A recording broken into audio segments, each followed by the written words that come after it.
Hi friends, welcome to my channel. இன்றைக்கி நம்ம பார்க்க போகிறது ரொம்பவே டேஸ்டியான எல்லாருக்குமே பிடிச்ச ஒரு ரெசிபி தான். அது என்னென்னா சில்லி பன்னீர் தான். இது குழந்தைங்கலேருந்து பெரியவங்க வரைக்கும் எல்லாருக்குமே ரொம்ப பிடிக்கும். எனக்கெலாம் ரொம்ப பிடிக்கும் இது. ஸோ இதை எப்படி செய்யலாம் அப்படிங்கிறத பார்க்கலாம் வாங்க. இப்போ ஃபஸ்ட்டு 200 கிராம் அளவுக்கு பன்னீர் எடுத்திருக்கேன். அதை குட்டி குட்டியாக க்யூப் சைஸில் கட் பண்ணி வச்சுருக்கேன். இந்த கிண்ணத்தில் 1 டேபிள் ஸ்பூன் அளவுக்கு கோதுமை மாவு சேர்த்துருக்கேன். அடுத்து 1 டீஸ்பூன் அளவுக்கு மிளகாய்த்தூள், கொஞ்சமாக மிளகுத்தூள் இதெல்லாம் சேர்த்துருக்கேன். இதை சேர்த்துட்டு நல்லா மிக்ஸ் பண்ணி விட்டுக்கலாம். நான் மைதா, கார்ன்ஃப்ளவர் அதெல்லாம் சேர்த்துக்கல. இதை வச்சு செஞ்சேன். ரொம்ப சூப்பராக வந்தது. நம்ம வீட்டில் இருக்க இன்க்ரீடியன்ஸை வச்சே செய்கிறது தான் இது.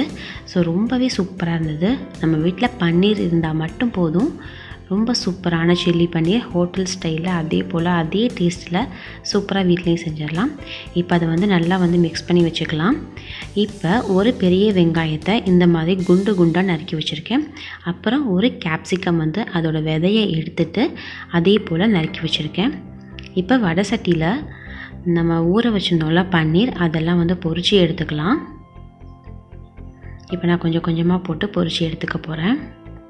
ரொம்பலாம் கருக விட்டுறக்கூடாது. நான் லைட்டாக உங்களுக்கு தெரியும்ல அந்த மாதிரி வந்தோன்னே எடுத்துடணும்.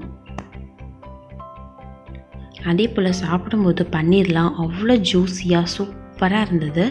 இப்போ இந்த கடாயில் கொஞ்சமாக ஆயில் போட்டுட்டு இஞ்சி துண்டும் பூண்டும் குட்டி குட்டியாக கட் பண்ணி போட்டிருக்கேன். அது நல்லா வதங்கட்டும். இந்த சைடு பன்னீர் பொரிச்சுக்கிட்டே இருக்கேன்.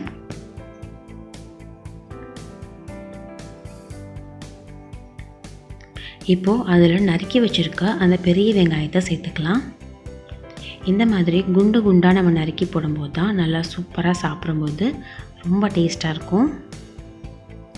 அதுக்கப்புறமா கேப்சிகத்தையும் சேர்த்துக்கிறேன். இது செய்கிறதுக்கு ஒரு 10 நிமிஷம் போதும். நம்ம வீட்டில் சூப்பரான ஒரு சில்லி பன்னீர் ரெடி ஆயிரும். இப்போ இதுக்கு மேலே லைட்டாக உப்பு சேர்த்துக்கலாம். ரொம்பலாம் சேர்த்துக்க தேவையில்லை, கொஞ்சமாக சேர்த்துக்கிட்டாலே போதும். இப்போ நம்ம பொரிச்சு வச்சுருக்க அந்த பன்னீர் துண்டுகள் எல்லாத்தையுமே நம்ம அந்த கடாயில் சேர்த்துக்கலாம். நான் இதில் சோயா சாஸ், வினிகர் அந்த மாதிரி எதுவுமே சேர்த்துக்கல. இப்போ உப்பு சேர்த்துக்கிறேன்.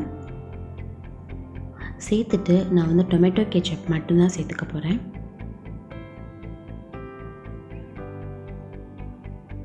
நல்லா மிக்ஸ் பண்ணி விட்டுக்கலாம். விட்டுட்டு நம்ம அந்த டொமேட்டோ கெச்சப் மட்டும் சேர்த்தாலே போதும். ரொம்ப சூப்பராக.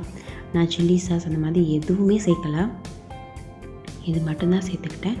ஆனால் டேஸ்ட் அவ்வளோ சூப்பராக நம்ம ஹோட்டலில் எப்படி சாப்பிட்றோமோ அதே மாதிரி வந்தது. நல்லா சேர்த்துட்டு 1 நிமிஷம் வரைக்கும் மட்டும் நம்ம மிக்ஸ் பண்ணி விட்டால் போதும். அருமையான சில்லி பன்னீர் சூப்பராக ரெடி ஆகிடுச்சு. இதே போல் நீங்களும் செஞ்சு பாருங்கள். ரொம்ப சிம்பிளான ஒரு ரெசிபி தான், சூப்பராக இருக்கும். செஞ்சு பார்த்துட்டு எப்படி இருந்தது அப்படிங்கிறத மறக்காமல் கமெண்ட் பண்ணுங்கள். அப்படியே இந்த வீடியோ பிடிச்சிருக்கு அப்படின்னாலும் லைக் பண்ணி ஷேர் பண்ணுங்கள். இதே போல் இன்னொரு சூப்பரான ரெசிபியோடு உங்களை சந்திக்கிறேன்.